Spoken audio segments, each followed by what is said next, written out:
Just because someone is a naturopath or a functional medicine doctor, don't mean they have training on how to look at these hormones and say, this is the pattern, that's the pattern, exactly what that means. So for me, this is like a really critical factor in thinking about who's the who. We have to have all those data points, and we have to start treating people as individuals, not this is a blanket prescription that I give to every single woman that walks into my office. The who, you have to identify who's the right who. Because even if, let's say, you were lucky enough to get a right test, if you go to the wrong who, they don't know what the heck to do with it. It's just a big waste. And then you're perhaps discouraged saying, what do I even do? I mean, who is going to have the answer for me? Maybe I'm just destined to be like Sylvia and have your weight gain 15 pounds over a quick, like overnight period, it seems like for her. That happened to me within a matter of 9 months. I didn't retest my hormones during that period of time. During a period of 9 months during COVID, just one dietary change caused me to gain about 20 pounds. I retested my hormones. I got the data. I got the history of what I was, I have my own past medical history. I had my current symptoms at that time. I got the data. I was like, my estrogen dominance went through the roof and I knew exactly why that happened.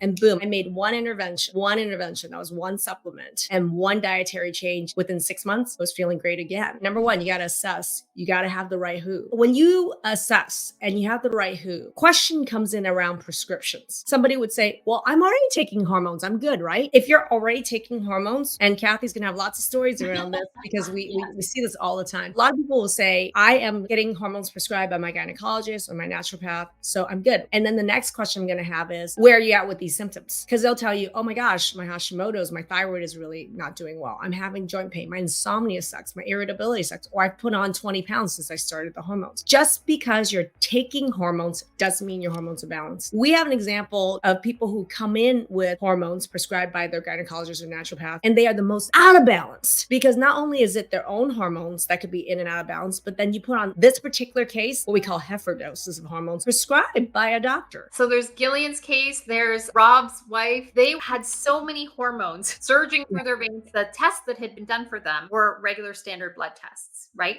Which again, that doesn't pick up on all the hormones that are circulating through the body. That just gives you a snapshot of what's in the blood at the moment. And so they were on such high amounts of hormones that it was impacting their liver. It was impacting their weight. What we had to do for them was actually take them off a whole bunch of hormones, help their body process and get rid of all those excess hormones. We spent like 3-4 months with Gillian's case, for example, just clearing all the hormones that were stored up in her liver and in her body. And there was a period of like detoxification from over hormone prescription. It's actually, to me, whether you don't take a hormone or you're taking a hormone, not being able to reassess, like assess to see whether you need it in the first place. When you take it, reassess to see where you're at and what your body does with it. When that process isn't followed through, people can get into big dangerous situations because really high dose of whether it's bioidentical or synthetic hormones puts you at very high risk for not just weight gain, but mood changes, but also problems with heart attack and stroke risk. Wendy had a complete hysterectomy at the age of 30 and then on hormones from age 30 to 44. And at age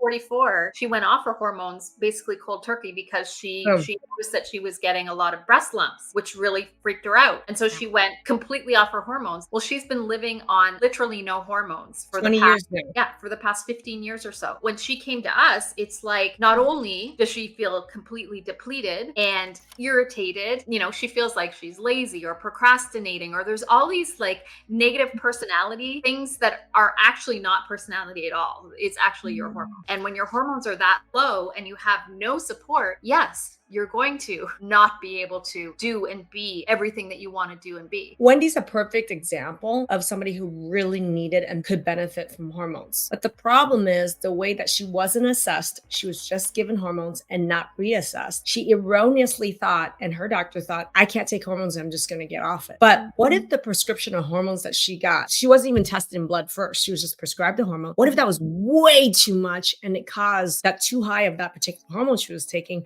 was causing her to have breast lumps, in which case, man, she was just overprescribed, not assessed, erroneously or overly prescribed, just needed reassessment, and maybe the dose dropped down and adjusted. So there's a whole, to me, like a magic concoction when it comes to figuring out what the right hormone prescription people need are. And it's really important. In our hormone program, for example, if we test you and we determine, damn, just like Wendy, I mean, she's like 57, but she has the hormones of like a 97-year-old. It was to her detriment because there were other markers of inflammation in her body. I was like way through the roof, and she felt horrific for the last 15 years. So I don't have a better example than Wendy of someone who's like, she clearly needs to get on some hormones that are going to help her get balanced, right? Erroneously thought, and her provider as well, that she can't take hormones or that hormones are bad. No, her life actually and her quality of life depends on her getting on the right mix, concoction, the perfect mixture of hormones. Right? And I love being able to figure that out. To figure out the root cause that's underlying your chronic disease or symptom, click the link above or below this video and register for the training.